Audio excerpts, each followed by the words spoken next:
Mesdames, Messieurs, bonsoir et bienvenue à cette dernière session d'actualité sur Digital Congo Télévision, l'écran numérique, ouverture ce lundi de travaux de la 3e conférence des gouverneurs, de travaux qui se tiennent à Kananga, chef-lieu de la province du Kasaï occidental, de travaux ouverts par le chef de l'État Joseph Kabila Kabange, l'agriculture, la sécurité ou encore la décentralisation. Autant de thèmes qui seront débattus pendant ce déjour. Lisette Kinga Kilekilo.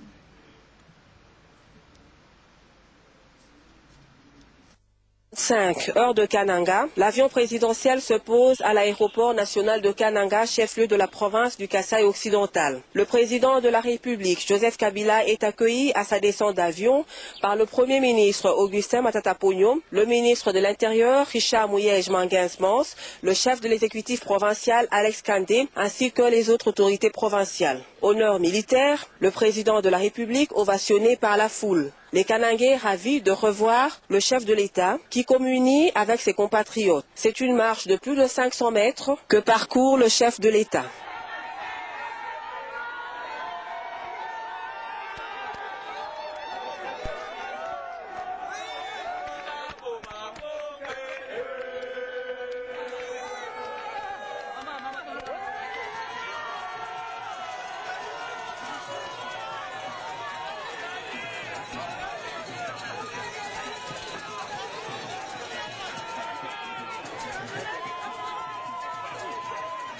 Direction le gouvernorat de province, où se tient les travaux. Le président de la République procède à l'ouverture de ses assises. Tous les gouverneurs de province ainsi que quelques membres du gouvernement central sont présents. Des travaux placés sous le thème de la cohésion nationale dans l'unité.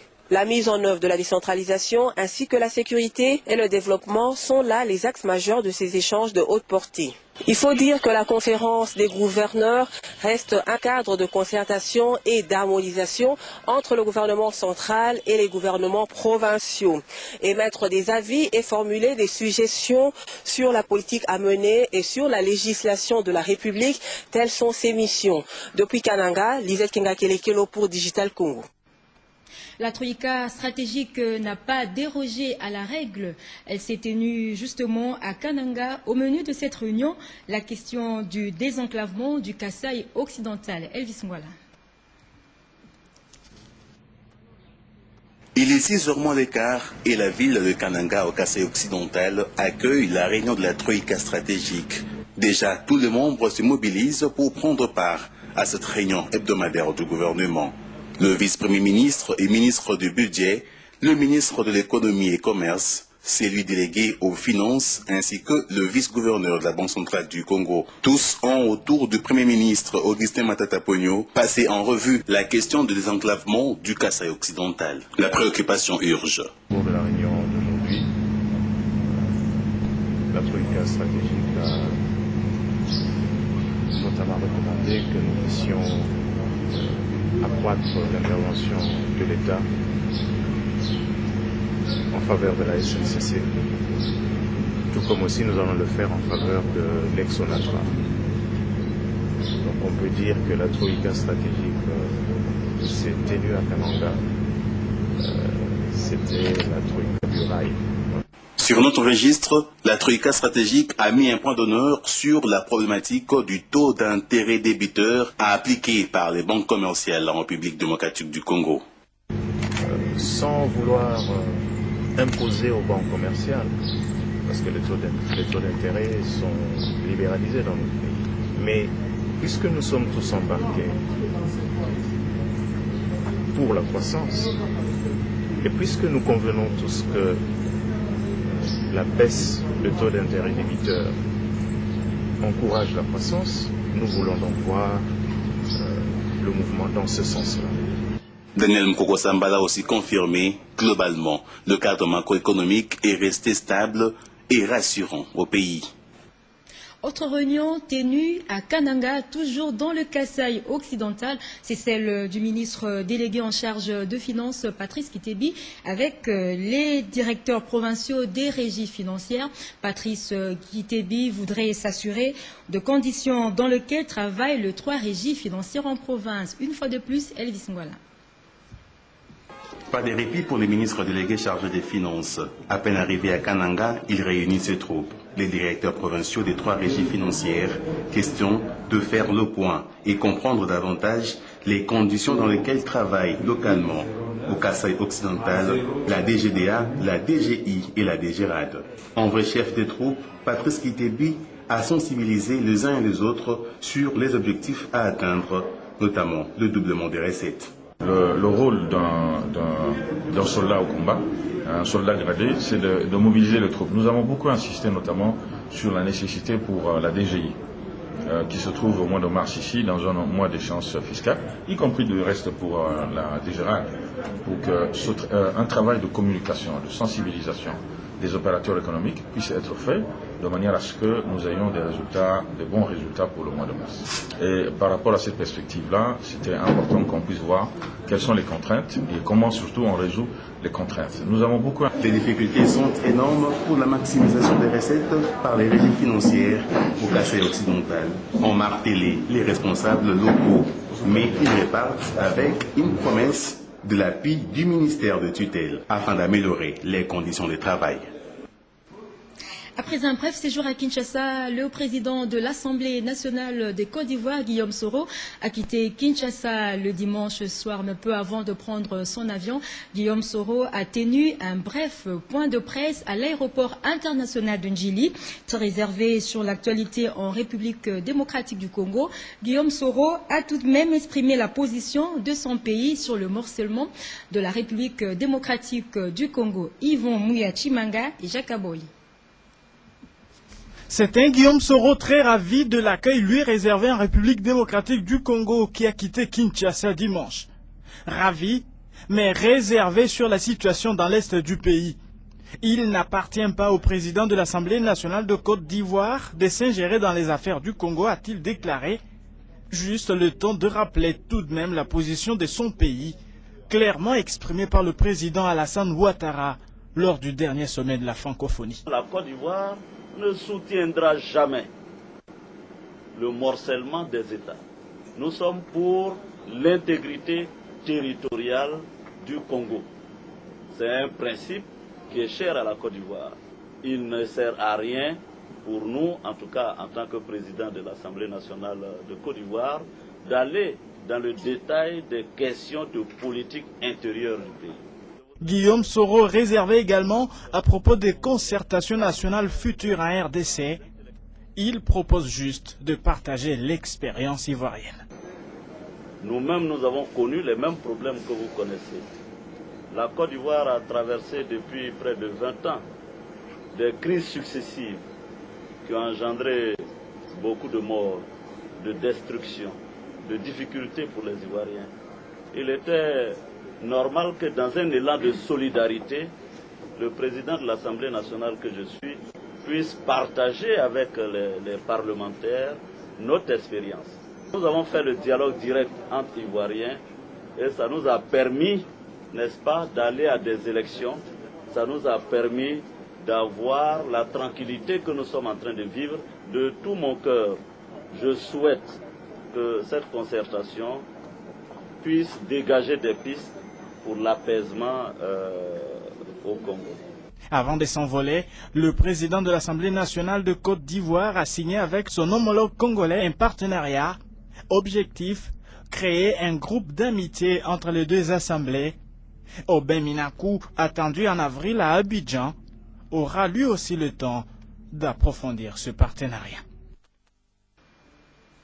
Et puis le président de l'Assemblée nationale, Aubin Minakou, est lui revenu sur la traversée de l'autre côté de la frontière rwandaise de rebelles du M23, fidèles à Runiga et Bosco Tanganda, et comment la République démocratique du Congo peut-elle réagir? La solution pour Aubin Minakou se trouve dans l'application de l'accord cadre signé à Addis Abeba. On l'écoute. L'accord cadre signé à Addis Abeba le 24 février dernier, moi je le considère comme un mini plan Marshall sécuritaire pour la République démocratique du Congo, entre guillemets évidemment, parce que nous avons là une belle opportunité pour une fois pour toutes mettre fin aux guerres récurrentes d'agression que nous subissons.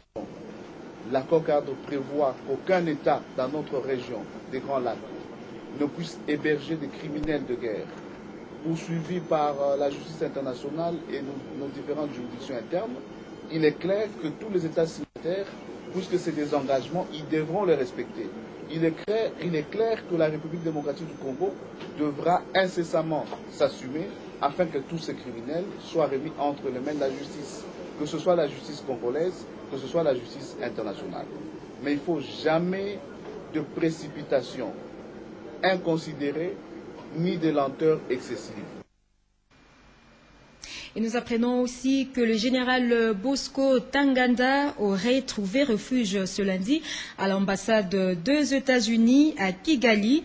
Information livrée par plusieurs médias qui citent le ministre rwandais des Affaires étrangères recherché par la Cour pénale internationale, Bosco Ntaganda, en errance ce dernier jour entre les collines du Kivu, fuyait les hommes de Sultani Makenga à ce trousse. À ses côtés, Jean-Marie Runiga et 700 hommes encore sous leur contrôle. Le Sénat a adopté ce lundi le calendrier de la session ordinaire de mars, une session très chargée avec 39 matières inscrites. C'est à l'unanimité que le calendrier a été adopté en plénière. Le point avec Sylvie Ngoz et Delvin Skakala.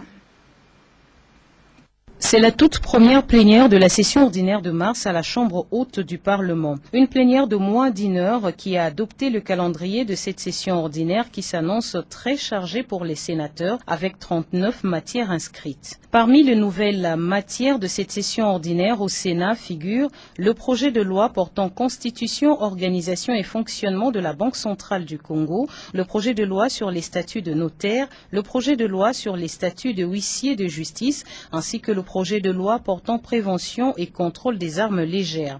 Après l'adoption du calendrier de cette session ordinaire de mars à la Chambre haute du Parlement, le président du Sénat, Léon Kengo-Adondo, a invité la Commission politique administrative et juridique PAJ à procéder dans un bref délai à la validation des mandats de suppléants des sénateurs décédés, Bifouila et Kilomo, ainsi que le sénateur Mwanga qui siège désormais à l'Assemblée nationale. La Commission ne dispose que de quelques jours pour procéder à la validation de mandat de ces sénateurs. L'avenue Mpozo au quartier Matongé dans la commune de Kalamou en pleine réhabilitation. De travaux qu'exécute l'entreprise chinoise sous financement de l'unité de coordination de projet UCOP. Le gouverneur de Kinshasa, André Kimbuta Yango, qui tient à la praticabilité de cette avenue et a effectué une visite d'inspection. Les travaux avancent normalement. C'est ce que nous dit Bébé Diankoulou dans ce reportage. La réhabilitation de la voirie urbaine constitue une préoccupation majeure pour le gouvernement provincial de la ville-province de Kinshasa. Voilà qui justifie cette visite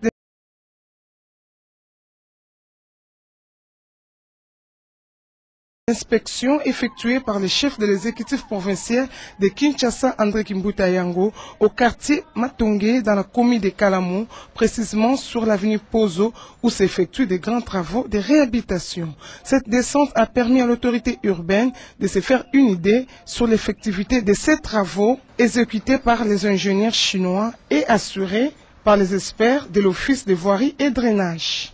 Sur place, le gouverneur a été ravi de constater que les travaux de reconstruction de cette avenue, financés par l'ICOP, une agence de la Banque mondiale, sont très avancés car les objectifs assignés à travers cette série de travaux est de moderniser toute cette entité municipale. En fait, l'ICOP à la Banque mondiale avait des crédits. Ils nous ont demandé de chercher la voirie qu'il faut là où nous voulons. On a pensé à Matongé directement parce que on a Matongé à Bruxelles, on a Matongé à Dallas, on a Matongé partout, mais Matongé mère c'est ici. On a dit, quand les gens viennent, cherchent à voir Matongé, on a dit à ICOP, pour ce financement-là, voilà, s'ils pouvaient nous réhabiliter toute la voirie de Matongé.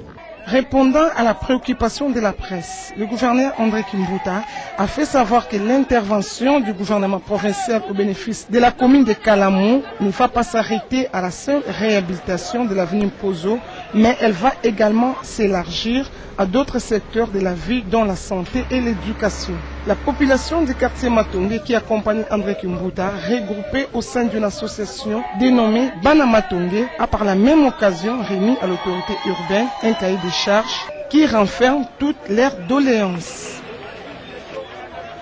Le personnel soignant et le service du protocole de l'Office des voiries et drainage OVD ont bénéficié aujourd'hui de 3 véhicules. Ces matériels ont été remis aux bénéficiaires par le directeur général intérimaire de l'OVD, Benjamin Wenga, qui par la suite a visité de travaux de construction du pont sur l'avenue Bokassa. Le reportage est signé Blaise Zaïd Antolé, espérant Daniel Kamboulou et Benjamin Boliki.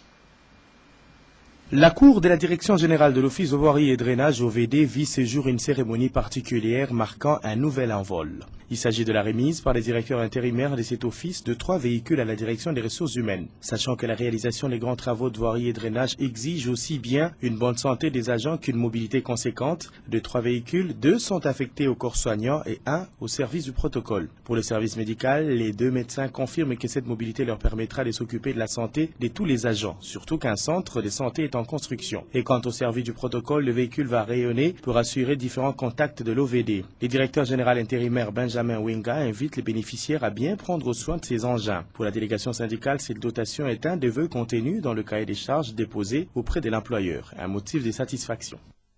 Il y a une collaboration étroite entre la délégation syndicale et l'employeur.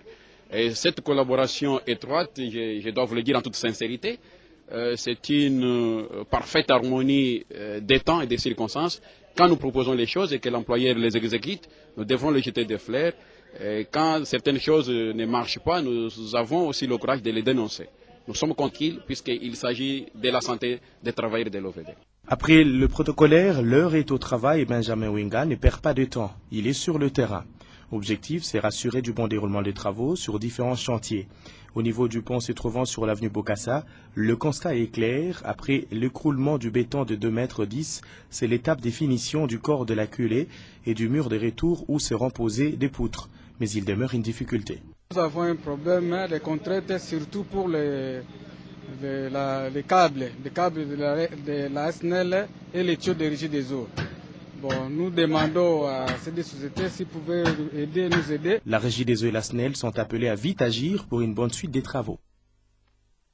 Le ministre de l'Emploi, Travail et Prévoyance sociale Modeste Bahati-Lukwebo a reçu hier dimanche en sa résidence une délégation japonaise conduite par le vice-ministre japonais de la coordination des politiques du ministère des Affaires intérieures et de la communication. Au menu 2 échanges, tout un paquet de projets de coopération entre la République démocratique du Congo et le Japon. Rita Bitotachikai.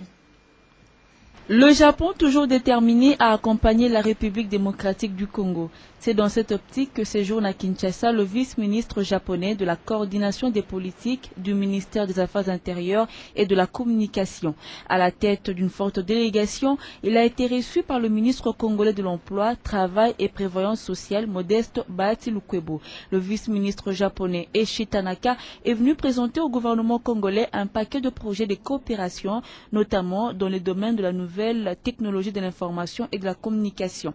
Un domaine qui intéresse la République démocratique du Congo qui est en train de se préparer à faire son entrée dans la télévision numérique terrestre. Puisque ce projet va favoriser la création des emplois pour les Congolais, le sujet a été largement évoqué lors de cette rencontre qui s'est tenue dimanche en la résidence du ministre Bahati-Lukwebo. Le vice-ministre japonais Eiichi Tanaka revient sur les grandes lignes de leur entretien.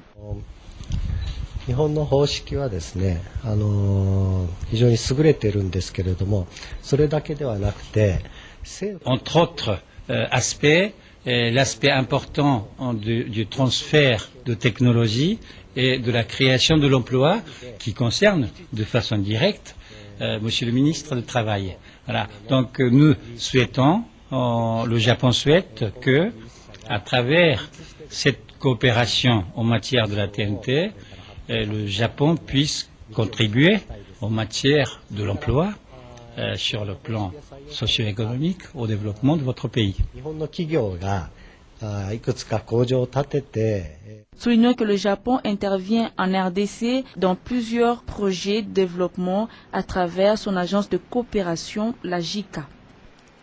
Le ministre de Postes, Télécommunications, Nouvelles Technologies, de l'Information et de la Communication, Trifon Kinkei Mulumba, a annoncé le retrait de fréquences de 9 chaînes audiovisuelles non en règle de paiement et en impôts et taxes.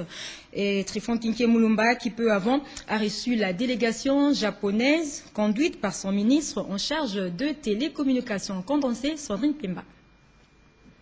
C'est au total 9 médias audiovisuels privés qui sont le premier à voir leurs fréquences retirées.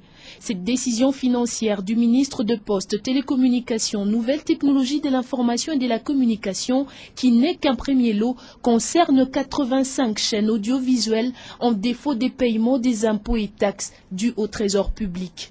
Trifon Kinkei Mulumba a souligné qu'en recouvrant ces créances qui s'élèvent à plus d'1 million de dollars américains pour l'année 2012, ceci permettra à son ministère, qui est un service d'assiette de l'État, de renflouer les caisses du trésor public.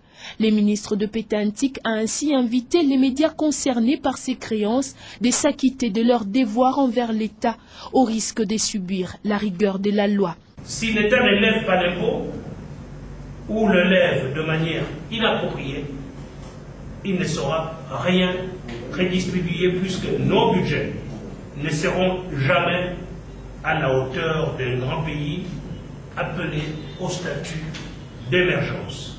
Pour cela, il est demandé aux entreprises de faire montre d'efficacité, d'être dans la compétitivité. Les fréquences retirées le reste et les resteront bien sûr. Avant cette annonce, le ministre a reçu en audience une délégation japonaise conduite par son ministre en charge des télécommunications. L'entretien a tourné autour de la préparation du passage de la RDC de la télévision analogique à la télévision numérique terrestre TNT. Ces Japonais ont présenté au ministre les avantages qu'offrait la norme nippone dans le secteur. Le numéro 1 des pétantiques s'est dit ouvert à tout projet censé contribuer à l'essor des pétantiques en République démocratique du Congo.